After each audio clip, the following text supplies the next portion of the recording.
V mesecu avgustu smo spet brali o nezanesljivosti zapornic pred železniškim prehodom v Mihovcih in o zgražanju krajanov ter vseh tistih, ki se vozijo po regionalni cesti Ormož-Ptuj, zakaj je prehod čez železniško progo v Mihovcih tudi po nadgradnji železniške proge Pragersko-Hodoš, ki je bila zaključena leta 2016, ostal nivojski prehod.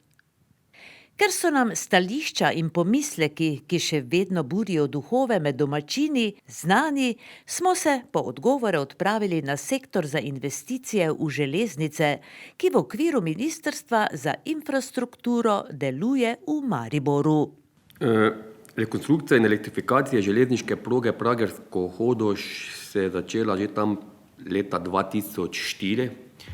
Leta 2004 Takrat se je tudi ugotovilo, da bo potrebno za določene ureditve sprejeti tudi državni prostorski načrt. Zato se je državni prostorski načrt začel sprejemati v začetku leta 2005 in ta postopek sprejemanja državnega prostorskega načrta je trajal 4,5 leta, se pravi do sredi leta 2009. To je čas, ko se izoblikujejo rešitve, se usklajujejo rešitve in potem tudi na podlagi teh rešitev se Vlada Republike Slovenije sprejme ta akt oziroma ta državni prostorski načrt. Zdaj, v tem trenutku na direkciji vodimo državnih prostorskih načrtov na skupaj 430 km železniških prog v Sloveniji. Če vzamemo v obzir, da je to 1200 km prog, ki jih imamo, se pravi približno na tretjini. V teh postopkih je nam seveda v interesu, da dosežemo naš cilj, da izboljšamo in dosežemo tiste parametre na železniški infrastrukturi, ki jih potrebujemo za odvijanje železniškega prometa. Istočasno pa je naš cilj, da to železniško progo čim bolj prijazno naredimo za ljudi, lokalne skupnosti in za tiste, ki ob tej progi živijo. Zato res dajemo veliko energije, časa, truda z usklajevanje vseh lokalnih skupnosti in vodimo vse tiste pogovore, ki so zakonom predpisani in tudi pogovore izven teh predpisani, ravno s tem ciljem, ker želimo res priti do najboljših možnih rešitev. Je pa dejstvo tako, da v teh postopkih ni možno ugoditi čisto vsem in da tudi nekdo, ki pa mogoče kdaj pa ni zadovoljen s kako rešitvijo, ampak glede na stanje, glede na zakonske okvire, glede tudi na ekonomsko upravičenost, smo prepričani, da v vsakem primeru izberemo vedno najugodnejšo možno in pa najboljšo možno rešitev. Tako je tudi bilo v sklopu državnega prostorskega načrta Pragersko-Hodoš. Mi smo predvideli, da bi bil prvotno na območju Mihovec podvoz. S tem smo tudi šli v državni prostorski načrt in ta rešitev je bila tudi javno razgrnjena. Ampak takoj, ko so naši projektanti, ki so začeli izdelovati podrobnejše rešitve, so hitro prišli do zaključka, da Mihovci ni najbolj primerna lokacija za kakršnokoli izvennivojsko križanje na območju, kjer je danes cesta oziroma kjer je bila tudi takrat cesta. Zakaj? Zaradi tega, ker imamo na eni strani železniške proge strnjeno naselje in te dostopne ceste iz teh naselij, iz teh ulic so neposredno priključene so bile takrat priključene na obstoječo cesto in vkolikor bi se gradil podvoz teh ulic, ki so blizu železniške proge, enostavno ni možno v korito, v sam podvoz priključiti, ampak je treba iskati druge rešitve. Jaz bi vam sedaj pokazal na zemljevidi, na situaciji, kaj je bilo dano v javno razgrnitev, kaj je bila tista prvotna ideja, kaj se potem skozi iskanje rešitev vse proučevalo in potem tudi končno rešitev. Tukaj pred nami je situacija ureditve, ko je bila izdelana pred letom 2005 in tukaj je bilo predvideno, da se naredi podvoz. Zdaj po tej rešitvi je bilo predvideno, da se naredi da se en objekt poruši in da se naredi dostopna cesta do teh prvih ulic z navezavo na cesto, ki vodi skozi Cvetkovce. Zdaj, seveda, vsi tisti, ki to lokacijo poznamo, tudi lokalna skupnost se seveda s tem ni strinjala, kar je bilo sprejemljivo, smo potem začeli iskati druge rešitve, katere bi bile prijaznejše za ljudi, kajti res bi bilo nesprejemljivo, da bi se iz tega območja bilo treba voziti kar nekaj kilometrov naokrog, ker ti tukaj na tem območju je že težava s priključitvijo te ceste v podvozom, ker na tem območju že cesta gre v sam podvoz. Potem skozi te rešitve na tej isti lokaciji so že podrobnejše narejene in to je zagotovo ena izmed izvedljivih rešitev. V tem modrem območju imamo narisan betonsko konstrukcijo podvoza. Dostopi do teh objektov se uredijo na ta način, da se ob korito, se pravi ob podvozu, naredi povezovalna cesta, na katero se priključijo te ulice, ti priključki in potem z glavne ceste bi posamezniki pred podvozom zapustili glavno cesto in potem šli ob tej vzporedni cesti do teh ulic, isto tudi na nasprotni strani. Tukaj že vidimo, da imamo dva objekta, ki sta predvidena za rušenje, prav tako ta cesta poteka tukaj neposredno ob bližini tega objekta, kar verjetno bi tudi pomenilo, da bi bilo potrebno ta objekt porušiti, prav tako pa s temi rešitvami močno zajedamo v dvorišča teh stanovanjskih objektov, ki so tukaj ob cesti in jim vzamemo tudi do tretjino teh zemljišč in tudi v sami fazi javne razgrnitve smo dobivali iz tega območja, da enostavno to ni sprejemljivo, da bi se to zgradilo. Imamo tudi mi tukaj vse te pripombe, ki so bile v letu 2008 v pomladanskem času nam posredovane tudi v našem arhivu in z tega se tudi vidi, da enostavno ta varianta ni sprejemljiva. Potem v nadaljevanju se začelo razmišljati, da bi ta nivojski prehod tukaj na tej lokaciji ukinili in da bi naredili kot ene vrste obvoznico okrog mimo Mihovcev oziroma okrog Mihovc in variante, ki so bile obdelovane, da bi iz ormoške smeri pred Mihovci oziroma na začetku Mihovc naredili odcep, bi progo dvignili v nadvoz, prečkali čez polje in bi se potem pred Trgoviščem, naseljem Trgoviščem nazaj priključili na obstoječo cesto.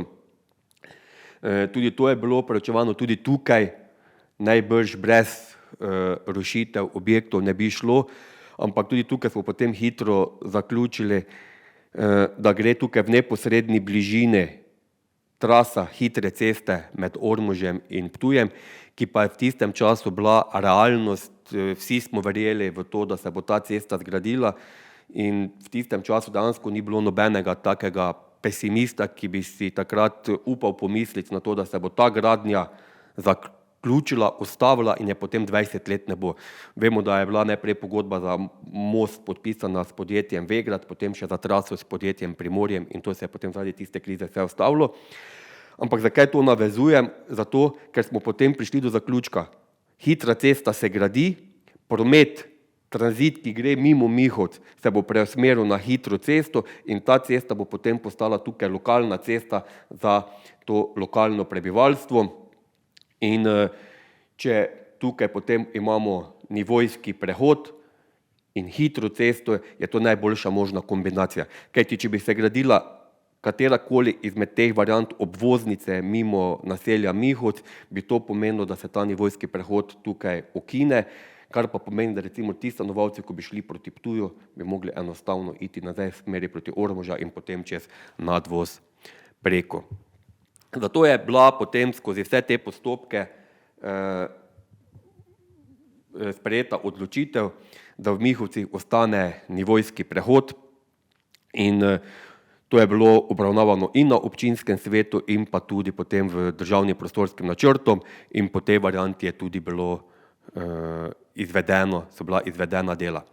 Zdaj, mogoče še dve besede. Mogoče še 2 besedi o samem poteku teh sprememb.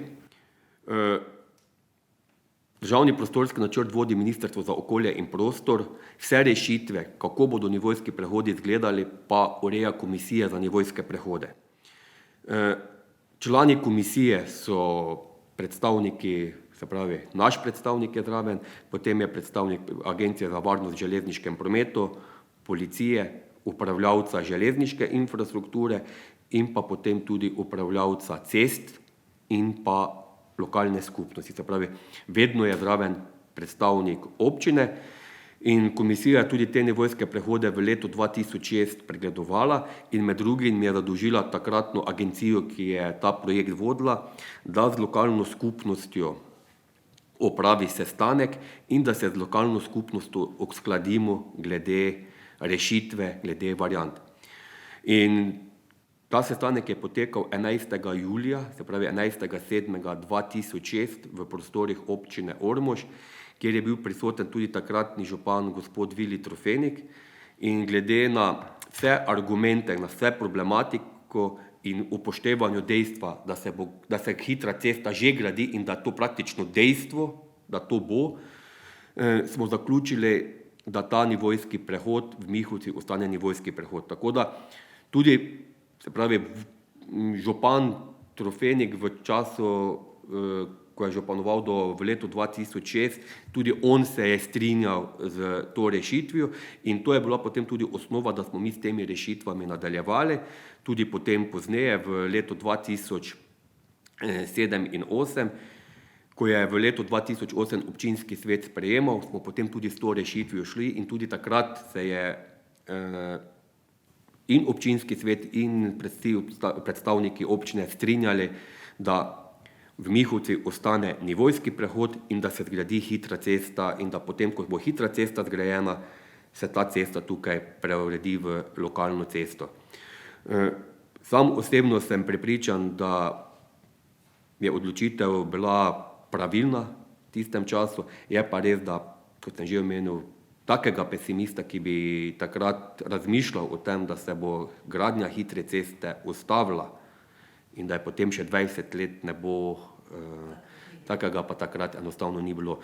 Tudi iz posnetka seje občinskega sveta so bili pomisleki na vse druge rešitve, na vse druge investicije, na vse rešitve, ki so bile v državnem prostorskem načrtu, če to bo ali to ni preambiciozno, se pravi, vse tisto, kar je bilo pod našim vplivom, smo mi enostavno naredili in je bilo leta 2015 zaključeno, na to pa enostavno noben ni takrat pomislil. Tako da danes biti, ne vem, general po vojni se mi zdi malo nepotrebno, ne? Posebej, če še smo vsi tisti, ki smo bili zraven tam prisotni. Ne? Tako da No, predlagam, da si sedaj v tem trenutku ogledamo ta odlomek te seje, ne? Se strinjate najbrž, torej, da se bo vse to potrdilo, kar ste povedali. Pa pogledamo. Pripombe ali pa, ki ste se udeležili javne razganitve osnutka in ste podali določene pripombe, lahko ugotovite, da je večina teh pripomb bila upoštevana in da se v bistvu od osnutka pa do danes v glavnem spreminjata 2 stvari. Ena je, da so odstopili od gradnje podvoza v Mihovce, kar je tudi nekako glede na veliki poseg v sam podtalje bilo pričakovano, tudi vizavi tega, ker je pač planirana hitra cesta Ormož-Gorišnica, Markovci, Slovenska Bistrica in kot veste, je že v teku tudi razpis za gradnjo viadukta. Razpis se zaključuje 15. oktobra in potem je do 15. decembra potrebno podpisati z izbranim izvajalcem pogodbo za gradnjo viadukta preko železnice in pa Sevance. V nadaljevanju je tudi bil sprejet zakon o poroštvenem kreditu 27 milijonov za gradnjo odseka med Ormožem in Gorišnico. Se pravi, to je tisto, kar bi se naj začelo realizirati v naslednjem letu in bi naj bilo leta 2010 v tem prvem delu zgrajeno. Se pravi, ta cesta Ptuj-Ormož bo v bodoče, ko bo zgrajena regionalka, postala pač medobčinska lokalna cesta. Se vam, gospod Jurkovič, tukaj zdi sedaj kaj sporno po ogledu te seje? Vidite, tako kot sem že povedal, postopek vodi Ministrstvo za okolje in prostor, postopek je tekel 4,5 leta, vsi koraki, vse je bilo v skladu s predpisi, vlada je sprejela sklep o državnem prostorskem načrtu, na to smo dobili vsa soglasja, v končni fazi smo mogli potem tudi gradbena dovoljenja pridobiti, tudi uporabna dovoljenja, ker smo to že zgradili, tako da sam osebno sem prepričan, da tu sploh ni nobenega pomisleka. Bi pa tudi poudaril to, da za ta projekt je Društvo za raziskave v cestah in prometni stroki Slovenije v letu 2018 celotni projektni ekipi, ki je štela preko 100 strokovnjakov različnih področij, podelila priznanje za izjemno strokovne in druge dosežke pri posodobitvi železniške proge Pragersko-Hodoš. Tako da tudi to je en dokaz, da je bil to zagotovo en projekt, ki je odmeval v slovenski stroki kot uspešen projekt.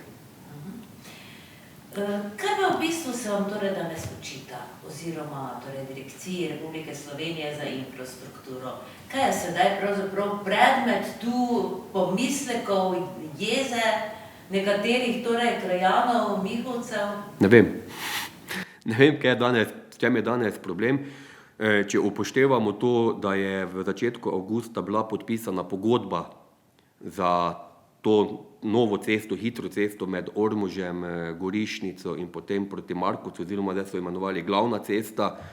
Jaz mislim, da je to zdaj veselje lahko vseh nas in da smo lahko vsi zadovoljni, da je do tega trenutka res prišlo.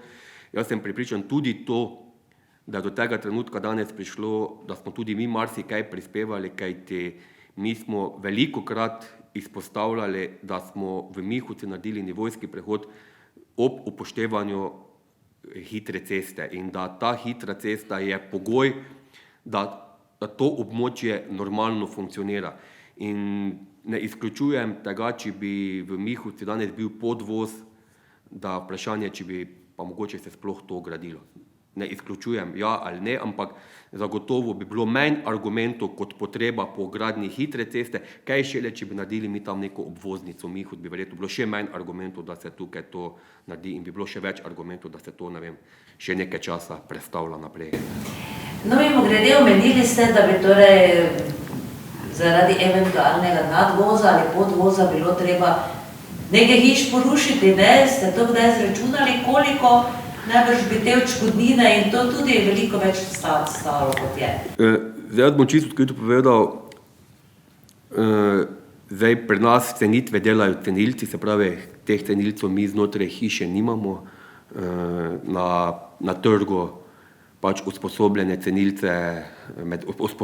cenilci izberemo ustreznega cenilca, ki pride pa to cenitev naredi skladu z stroko, se pravi, so zapriseženi sodni cenilci, tako da tega nismo delali, lahko pa tukaj povem, da se iščejo logične ekonomske variante, nikakor pa ni bilo tukaj, ne vem, z denarjem ali pa kakorkoli omejeno, ali pa, bom rekel, razlog v denarju ali pa v čemkoli drugem, da tukaj smo ostali na nivojskem prehodu, ampak ko pogledaš hitro cesto in pa to lokalno cesto, ki bo potem res služila tukaj lokalna cesta na tem nivojskem prehodu, smo vsi po mojem enakega mnenja, da ko bo to zgrajeno, da je rešitev korektna, prava, strokovna in pa tudi ekonomsko upravičena.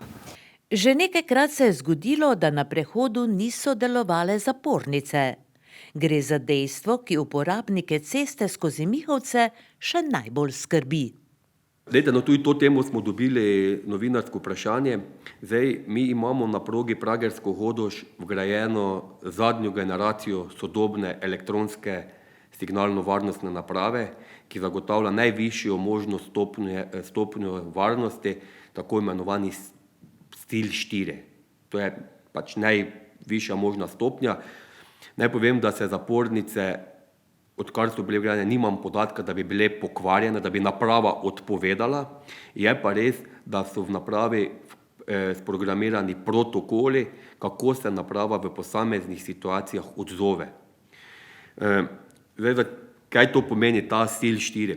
Recimo, naprava ima 3 računalnike, 2 obratujeta in morata 2 vedno obratovati in morata dati oba vedno iste rezultate. Se pravi, en računalnik kontrolira drugega, da je res stvar varna. Vkolikor pa pride do kakršnekoli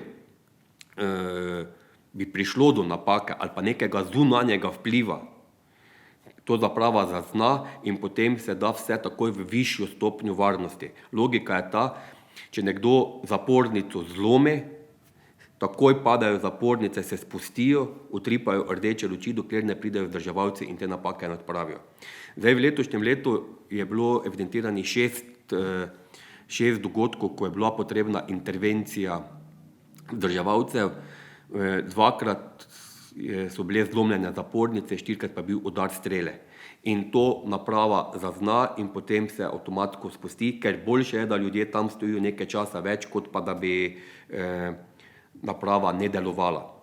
Zdaj, ko smo mi obnavljali to železniško progo, so tudi na tem nivojskem prehodu bile zapornice kdaj dvignjene, pa je šel vlak. Da to pojasnim. Jaz se vozim čez ta nivojski prehod, sem preračunal približno 1000-krat na leto. Pa nobenkrat, ko grem čez ta nivojski prehod, ne ustavljam in sem prepričan, da prehod normalno in pa varno obratuje. Je pa to, ko smo mi zraven obnavljali železniško progo, so zapornice izključene, kajti vklopna točka bi pomenila, da bi bile zapornice ves čas zaprte, kar spet ni v redu in ni potrebe. Zato ima strojevodja nalog in takrat vozi on čez rdečo luč, ima napisano, da lahko pelje, s tem, da se mora obvezno pred nivojskim prehodom ustaviti, se vlak ustavi, zapiska, ko vidi, da je nivojski prehod prost, šele takrat lahko on spelje.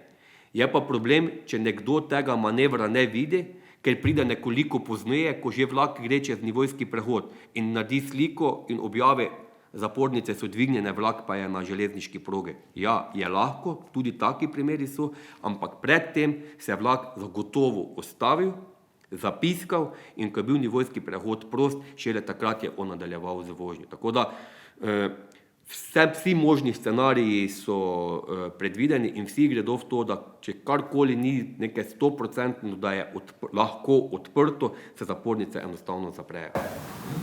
No, koliko takšnih primerov pa ste pravzaprav zabeležili, recimo takšnih dogodkov, torej, ko se niso odprle nazaj?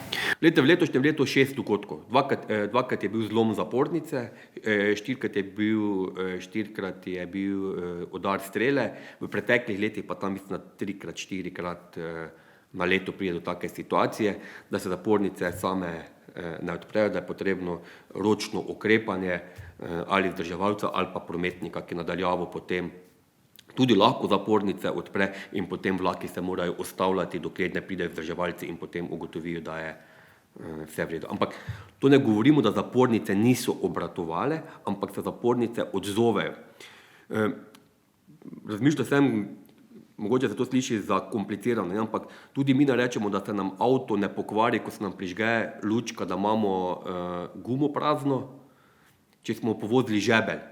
Ona da samo signal in avto je pravilno odreagiral, nas je opozoril na neko stvar. Ampak ne rečemo takrat, avto je pokvarjen, ker smo si gumo predrli, oziroma proizvajalec avta kriv, da se je meni guma predrla na vozilo. Ja, zgodi se lahko kakšna nesreča zaradi tega samo enkrat, ne? Glejte, zato je sistem narejen na ta način, da, kot sem menil, vkolikor naprava ni 100%, da je lahko odprto in da vse varno se spusti v višjo stopnjo varnosti. In ta naprava ima vse certifikate varnosti sil 4, to je pač najvišja stopnja, ki jo danes lahko na trgu dobimo in je tudi tako vgrajena. No, v glavnem, vsi vemo, da je zelo veliko prometa na tej cesti, regionalni, torej Ormož-Ptuj oziroma skozi Mihovce. Rešitev je torej edino nova cesta, ki bo predstavljala torej obvoz. Zagotovo je to, ko bo hitra cesta zgrajena z tem nivojskim prehodom, je to po mojem najboljša možna rešitev za to območje za te prebivalce, ki tukaj živijo. Hvala lepa. Prosim lepo.